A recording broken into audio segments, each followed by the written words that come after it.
Un jour normal. Derrière cette clôture électrique mortelle, chaque aile dispose de son propre espace extérieur pour se promener dans la cour. Personne n'aurait imaginé que Rick Harrison, autrefois expert en antiquités de grande valeur, finirait condamné pour blanchiment d'argent, trafic d'êtres humains et collaboration avec le crime organisé. Sa peine, la prison à vie sans possibilité de libération conditionnelle, mettant définitivement fin à l'image d'un magnat de la télévision, autrefois salué comme l'incarnation du rêve américain. Mais si vous pensez que l'histoire s'arrête avec le verdict, vous vous trompez. Rick Harrison n'a pas été envoyé dans un établissement correctionnel ordinaire, pas dans une prison fédérale standard. Aucun programme de travail n'offrant une chance de rédemption. Non. Il a été jeté directement dans ce qu'on appelle l'enfer du système carcéral américain.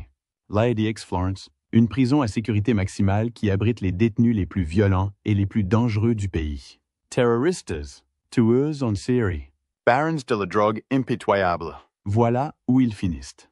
Chaque cellule est comme un cercueil. Et Rick Harrison, autrefois homme de luxe, a été jeté au cœur d'un repère de bêtes. Qu'est-il arrivé à Rick Harrison dans ce soi-disant cimetière spirituel? Pourquoi est-il devenu une cible vivante pour certains des criminels les plus notoires du pays? Et à quel point la vie derrière cette porte de fer est-elle horrible? Découvrons-le dans la vidéo d'aujourd'hui. Le cauchemar commence. Après plus de 8 mois d'enquête et une série de procès tendus, le verdict est tombé. Rick Harrison, ancienne star de télé-réalité, a été condamné à la prison à vie sans possibilité de libération conditionnelle. Les chefs d'accusation retenus contre lui étaient blanchiment d'argent à grande échelle, aide à la traite transnationale d'êtres humains et participation à un réseau criminel organisé. Ce jugement a provoqué une onde de choc dans l'opinion publique.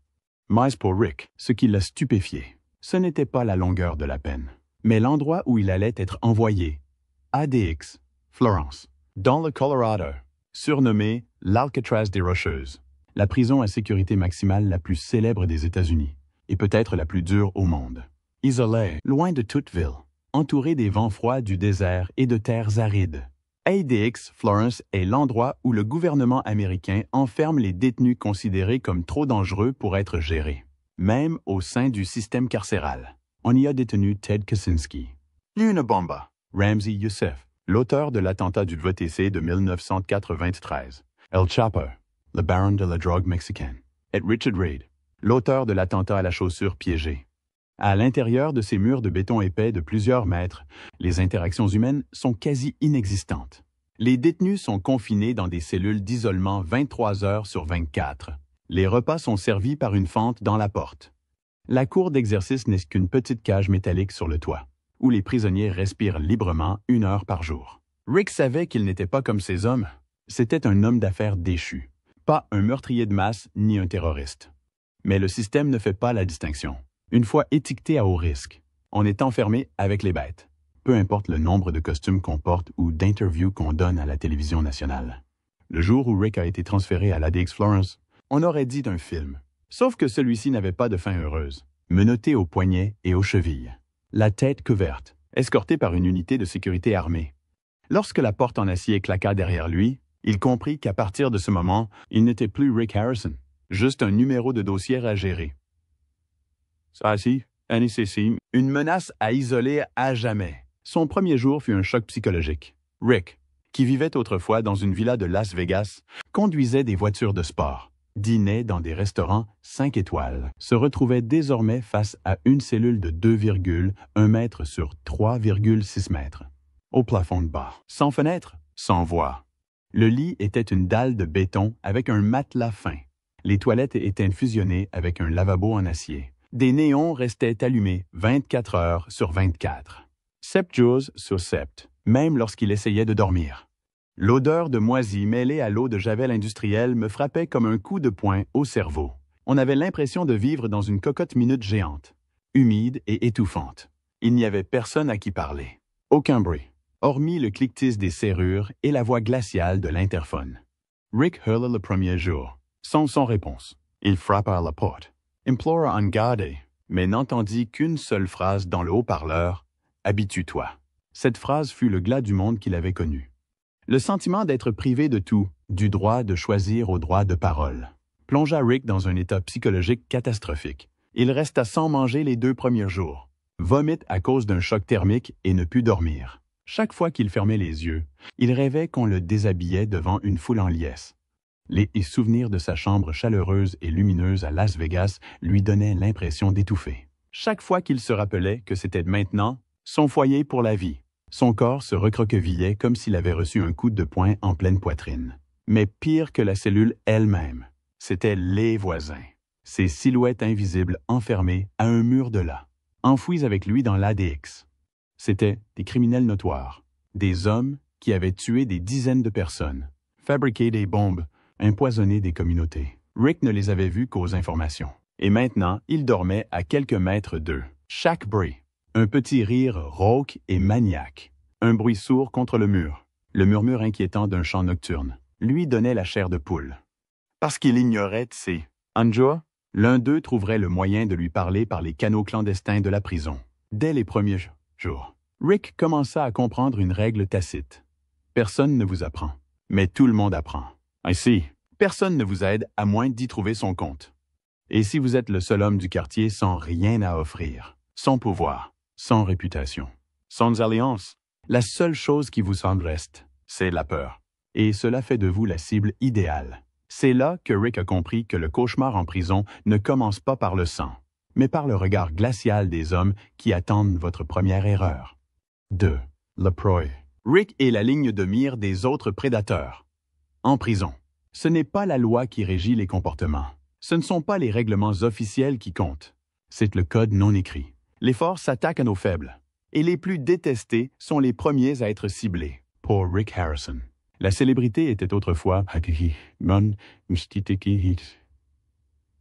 un privilège. Mais dans l'écosystème carcéral, hyper compétitif et violent, la célébrité devint un piège. Elle le marqua instantanément. Non pas comme un familier, mais comme une cible facile, une proie dont tout le monde voulait sa part. Pour les détenus aguerris qui entraient et sortaient de prison avec une régularité exemplaire, Rick était une anomalie. Ce n'était pas un criminel de rue. Il ne venait pas des gangs ni du monde de la drogue. Il venait de la télévision. Un monde de lumière, de scénarios et de raffinement.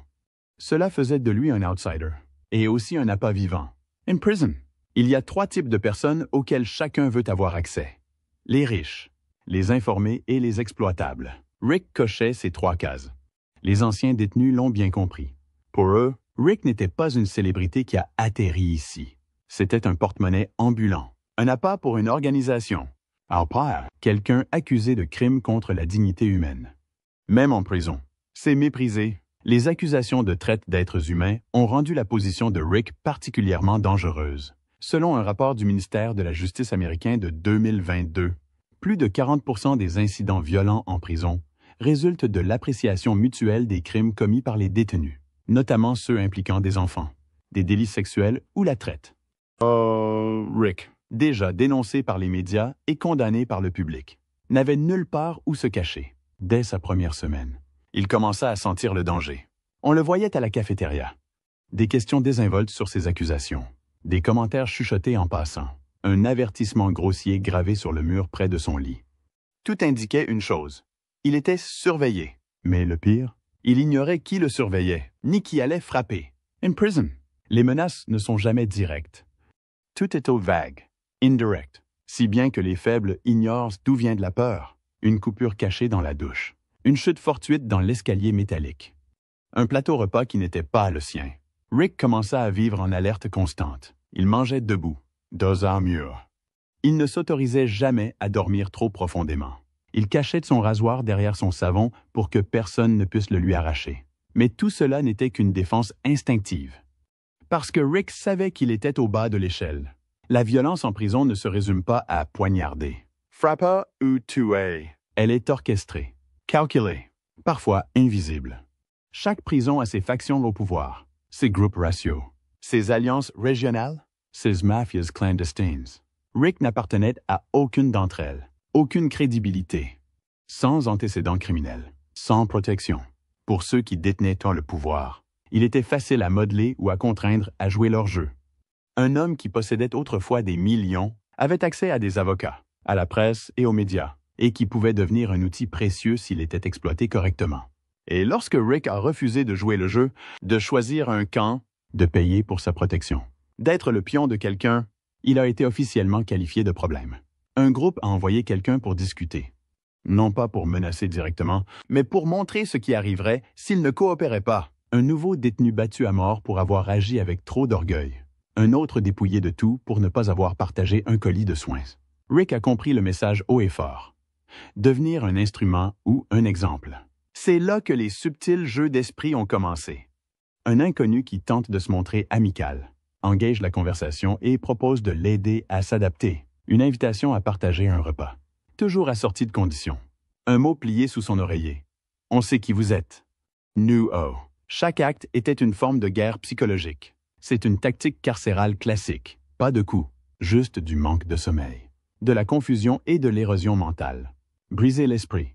Et le corps suivra. Rick, autrefois à la tête d'un empire commercial, n'était pas naïf. Mais dans un monde où chaque geste est soit une démonstration de force, soit un aveu de faiblesse, il savait qu'il était déjà en train de perdre. Ses nouveaux adversaires n'étaient pas des clients filmés, mais des prédateurs qui vivaient selon leur instinct de survie, et non selon les codes sociaux. Dans cette jungle, survivre ne dépendait pas du charme, mais de la capacité à tenir le coup avant de craquer. Une nuit, Rick fut pris en embuscade dans les toilettes. Pas assez grave pour nécessiter une intervention médicale, mais suffisant pour envoyer un message clair. Aucune accusation, aucun nom, aucun témoin. Juste un visage meurtri, une peau écorchée et un message aussi tranchant qu'un couteau. C'est une épreuve. Et Rick savait que ce n'était que le début. 3. Le prison mental. La peur sans nom.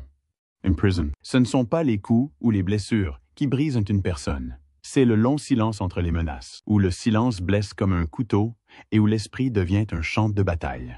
Pour Rick Harrison, survivre en prison n'était pas seulement un combat physique.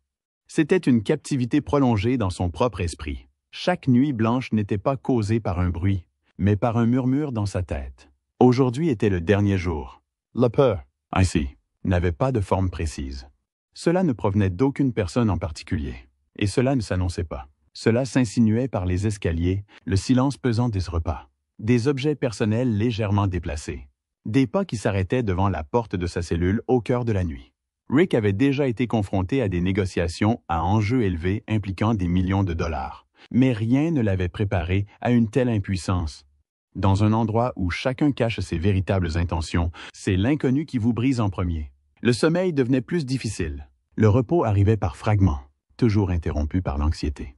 Il se réveillait en sursaut au moindre bruit, ou simplement à la sensation insidieuse d'être observé. Chaque nuit, Rick se recroquevillait dos au mur, tentant de se protéger d'un danger invisible. Dans ses rêves, il était constamment poursuivi, dévêtu, exposé. Non pas des rêves sanglants, mais trempés de sueur. Le sentiment d'être traqué ne le quittait jamais, même quand personne ne le touchait. Le temps, autrefois un atout que Rick gérait en affaires, était devenu un bourreau invisible. Pas de téléphone, pas de travail, pas d'objectif. Chaque journée durait plus de 24 heures. Une semaine semblait durer un mois. Aucune visite, aucune lettre. Il n'avait aucune idée de ce qui se passait dans le monde extérieur. In prison, le temps ne passe pas. Il stagne. Et ceux qui sont enfermés à l'intérieur pourrissent avec lui. Pour quelqu'un comme Rick, habitué au mouvement constant, la vie était devenue un cycle d'immobilité sans fin. Et dans ce silence, les souvenirs lui revenaient comme des lames émoussées qui lui grattaient l'esprit. Il se souvenait de ses choix, de ses affaires douteuses, des fois où il avait fermé les yeux sur ceux qui étaient lésés par le profit. Les images, autrefois mises de côté en quête d'héritage, revenaient maintenant comme une épreuve intérieure, se répétant sans cesse. Personne n'avait besoin de le lui rappeler. Il ne pouvait se le pardonner, car il était devenu l'homme qu'il prétendait ne pas être. In prison, la solitude prend une autre forme. C'est être seul parmi les autres. Rick était entouré d'autres personnes, mais personne ne lui faisait vraiment confiance, ne le comprenait, ni ne voulait rien de lui. Chaque conversation avait un but précis. Chaque mot était mesuré. Chaque silence était une menace potentielle. Peu à peu, Rick devint sur ses gardes, renfermé, se demandant même s'il perdait sa capacité à communiquer.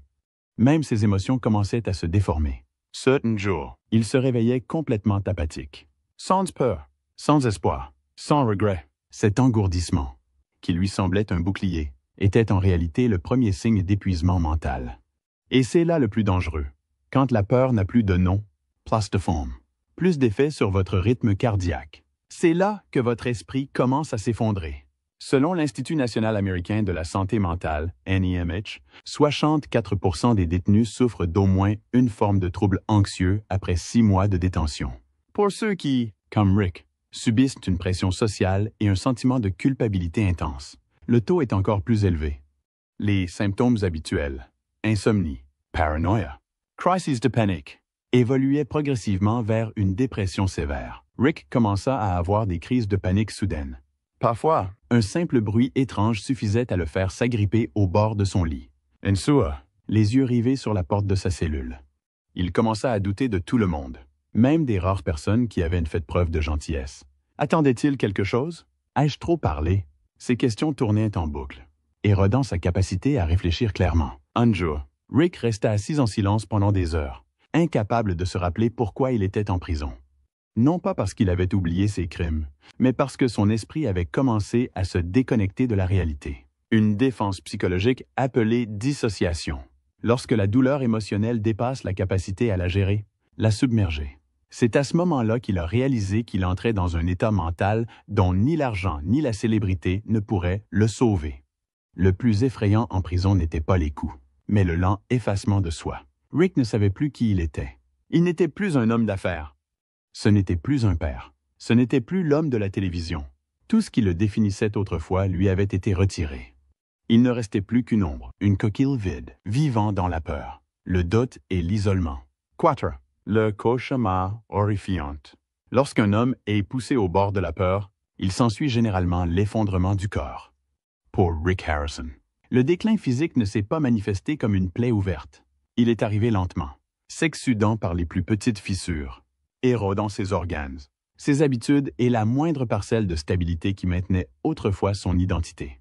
Autrefois homme énergique, occupé et relativement en bonne santé grâce à son emploi du temps chargé et à son mode de vie structuré. Rick a commencé à ressentir les signes les plus simples de la détérioration de son corps. Essoufflement, maux de tête constants, insomnie chronique et perte de poids incontrôlable. La prison n'est pas un endroit où l'on peut rester en bonne santé. Les repas sont minimalistes, de mauvaise qualité et peu nutritifs. Riches and amidon, pauvre en protéines et sans légumes. Il perturbe sa digestion. L'estomac de Rick palpitait constamment, mais personne ne se souciait suffisamment de le diagnostiquer, et encore moins de le soigner. L'air de la prison était lourd, sans ventilation, sans lumière naturelle, saturé par l'odeur nauséabonde de la sueur, des détergents, des moisissures, du sang et des antibiotiques bon marché. Rick respirait la décomposition quotidiennement. Après seulement quelques mois, il a développé une toux persistante. Selon un rapport du Project Marshall, 36% des détenus fédéraux souffrent de problèmes respiratoires dus à de mauvaises conditions d'hygiène et à la pollution de l'air. Et la plupart ne reçoivent jamais de soins appropriés. Son déclin physique n'était pas le pire. Son esprit le suivit. Rick entra dans un état d'engourdissement émotionnel, un détachement de son propre corps. Quand un homme perd espoir, il cesse de se soucier des autres. Il sautait des repas. Il restait assis sans bouger pendant des heures. Sa peau était devenue grise. Ses yeux étaient cernés. Un jour, il s'est égratigné la jambe sur le bord de son lit. Une petite coupure qui a viré au rouge, puis a laissé s'écouler du pus pendant des semaines. Lorsqu'il a demandé un traitement, la clinique de la prison lui a administré une poignée d'antibiotiques génériques, insuffisants pour guérir, juste assez pour le préserver de la mort. La douleur est devenue son traitement de base, non plus aiguë ni urgente, mais constante. Douleurs articulaires, engourdissement des membres, crampes d'estomac. Tout cela se mêlait à un bourdonnement incessant dans son corps. Mais ce qui le terrifiait le plus, ce n'était pas la douleur, c'était l'indifférence. In prison, se plaindre est une faiblesse, et la faiblesse est une invitation. Alors Rick a appris à endurer. Il est resté silencieux, a serré les dents et s'est habitué à vivre dans une coquille qui se désagrégeait de jour en jour. Pire encore était son déclin mental, désormais plus visible. Les crises de panique étaient plus fréquentes. Parfois, un seul bruit, des pas près de sa porte. Le figeait, le paralysait, le recroquevillait dans un coin pendant 40 minutes, effrayé à l'idée de bouger, même si c'était juste quelqu'un qui passait. La maladie mentale en prison est une épidémie silencieuse. Un rapport de 2021 de la Commission de réforme des peines a révélé que près d'un tiers des détenus fédéraux présentaient des signes de troubles mentaux, mais que seulement 12% recevaient un traitement officiel. Rick n'en faisait pas partie. Il commença à se parler à lui-même. Au début, il marmonnait dans son sommeil, puis il murmurait en faisant les 100 pas. Finalement, des conversations complètes, avec des gens qui n'étaient pas là. Ce n'était pas une comédie. C'était ce qui arrive quand on vit dans un monde où personne n'écoute. In prison. Si tu ne te parles pas à toi-même, le silence te rendra fou. Rick s'est mis à appeler son fils dans son sommeil. Un jour, il rêva qu'il marchandait une antiquité et se réveilla trempé de sueur, le cœur battant la chamade. Il était devenu hypersensible au bruit. Un léger clic provenant de la cellule voisine pouvait le réveiller en sursaut. Un rire lointain la nuit pouvait le convaincre que quelqu'un se moquait de lui. Il commença à éviter les espaces communs, passant plus de temps aux toilettes juste pour éviter tout contact visuel. Chaque interaction lui semblait vide et dangereuse. Le corps de Rick, autrefois celui d'une personnalité télévisuelle reconnaissable, ne contenait plus de vie. Il avait perdu près de 15 kilos en 8 mois. Ses muscles étaient assouplis, sa peau ridée, sa posture voûtée comme s'il avait vieilli d'une décennie. Mais l'apparence extérieure ne révélait qu'une partie de l'histoire. Intérieurement, il avait commencé à accepter une mort lente, non pas par balle, lame ou nœud coulant, mais par la lente décomposition des cellules et des secondes. Dans une lettre que Rick avait écrite un jour, mais jamais envoyée, il avait griffonné « Je ne me considère plus comme une personne. Chaque matin, je me demande si cette journée vaut la peine d'essayer de survivre. Et puis je vis, non pas parce que je le veux, mais parce que je ne sais pas quoi faire d'autre. » À ce stade, la prison n'avait plus besoin de torturer son corps. Son esprit lui en avait donné l'ordre, et personne d'autre que Rick ne pouvait arrêter ce qui allait suivre. 5. Quand l'identité n'a plus d'importance, peut-être que la chose la plus cruelle que la prison fasse à une personne n'est pas les chaînes à ses poignets ou la brûlure froide du béton. C'est la façon dont elle lui enlève lentement son identité, la seule chose qui lui permet encore de se sentir humain. Rick Harrison est entré en prison avec le poids de tout un passé. Homme de fer, personnalité publique, icône de la télé-réalité. Mais après des mois de détention, il n'était plus qu'une ombre, un simple numéro dans le système carcéral fédéral. Dès le premier jour, son nom a cessé d'être utilisé. Les gardiens ne l'appelaient que par son numéro d'identification.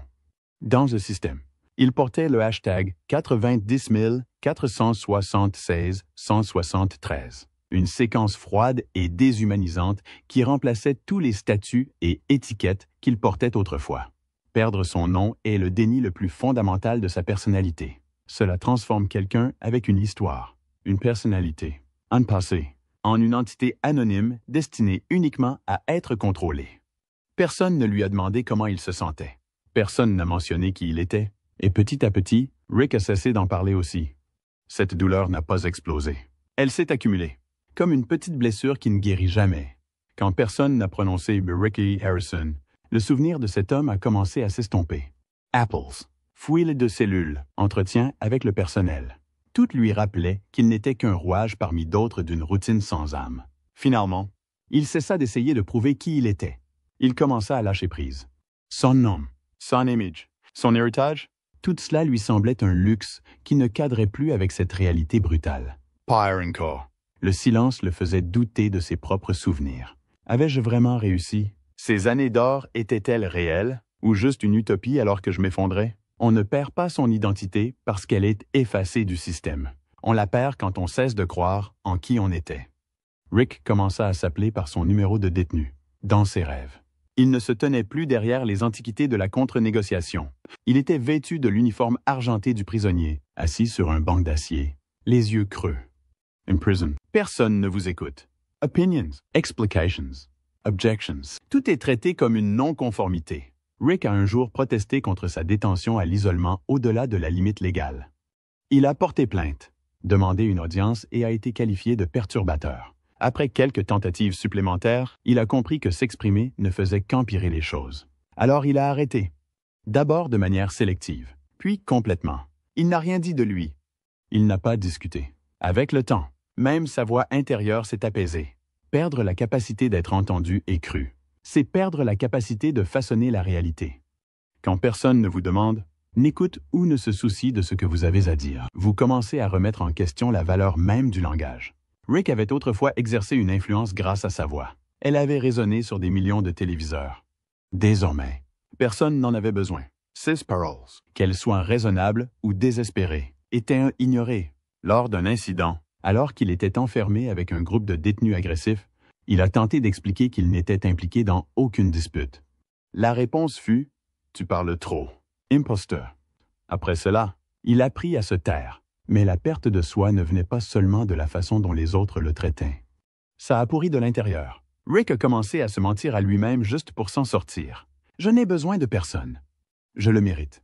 Il ne me reste plus qu'à endurer. » Ces mantras ne l'ont pas réconforté. Mais ils l'ont aidé à survivre. In prison. Se mentir à soi-même n'est pas une tromperie. C'est une question de survie. Et lorsqu'on le répète suffisamment longtemps, même les mensonges commencent à paraître réels.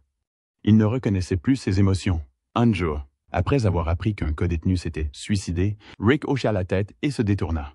Non pas par indifférence, mais parce qu'il ne savait plus quoi ressentir. Joie, peur, colère, chagrin. Tout était figé. Personne ne s'en souciait. Alors il a arrêté de se produire. L'engourdissement émotionnel n'était pas un choix. C'était de l'érosion. La lente usure d'un homme dans un lieu où les émotions sont perçues comme une faiblesse. Progressivement, il est devenu une autre version de lui-même. Plus de visage, plus de voix, plus de souvenirs précis. Juste une coquille vide, se réveillant, mangeante, travaillant, dormant. À ce stade, Rick n'était plus Rick Harrison de Pawn Stars. Il n'était plus qu'une vague présence, vivant au milieu d'une foule de gens qui avaient eux aussi oublié qui ils étaient. Et le plus troublant n'était pas d'être oublié par les autres. C'était le moment où il ne se souvenait plus de qui il était non plus. 6. Le prix de la célébrité dans le monde libre. La célébrité avait propulsé Rick Harrison plus loin que n'importe quel autre antiquaire. Cela lui a ouvert des portes que l'argent seul ne pouvait acheter. Des apparitions à la télévision nationale, des fans dévoués, une crédibilité commerciale et un statut social que des millions de personnes enviaient. Mais en prison, la célébrité n'était pas un bouclier. C'était une cible rouge vive dans son dos, attirant tous les regards non pas par l'admiration, mais par l'anticipation. La célébrité que Rick possédait autrefois, dont il était fier, dont il tirait profit, était devenue une malédiction. Il n'y avait pas un seul détenu qui ne connaissait son nom. Mais cela ne lui garantissait ni une meilleure nourriture, ni une couverture plus propre, ni la moindre indulgence de la part de ses co-détenus. Au contraire, cela signifiait qu'il était surveillé de plus près, scruté à la loupe le moindre de ses gestes, le moindre de ses regards, le moindre de ses mots.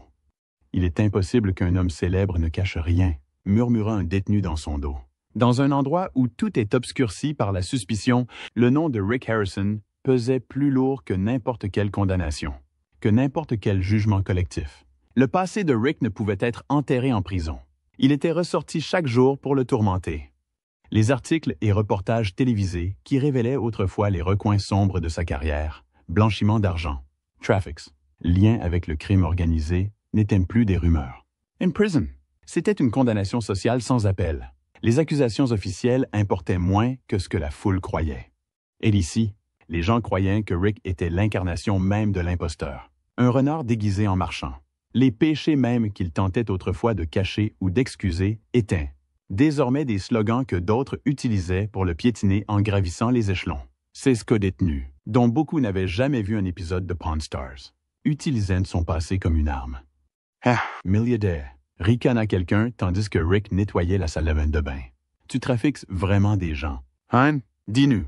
Quel âge avaient ces jeunes? » Lança quelqu'un d'autre à voix haute au déjeuner pour que tout le monde entende. Ces accusations n'avaient pas besoin de preuves, juste d'être répétées, et elles devinrent bientôt la vérité en prison. La dure réalité était que personne ne se souciait de la réalité. Rick était peut-être innocent de certaines accusations, ou les médias avaient peut-être mal compris. Mais dans le monde fermé et hostile de la prison, la vérité compte moins que l'émotion. Et le sentiment dominant était l'envie, dirigée contre un homme qui avait tout, aujourd'hui rabaissé et mis à mal par le sport. La mort de son image publique ne s'est pas produite dans la presse, mais lorsque les gens l'ont utilisé pour l'humilier, pour se donner une impression de force. Rick a tenté de riposter, d'expliquer qu'il y avait des malentendus, mais il n'a eu droit qu'à l'indifférence. In prison, personne ne veut entendre une ancienne star parler de justice. Pour eux, Rick incarnait le système même qui les avait abandonnés. Une société qui vénérait l'argent, excusait la tromperie et punissait les faibles. Lorsqu'il a été arrêté,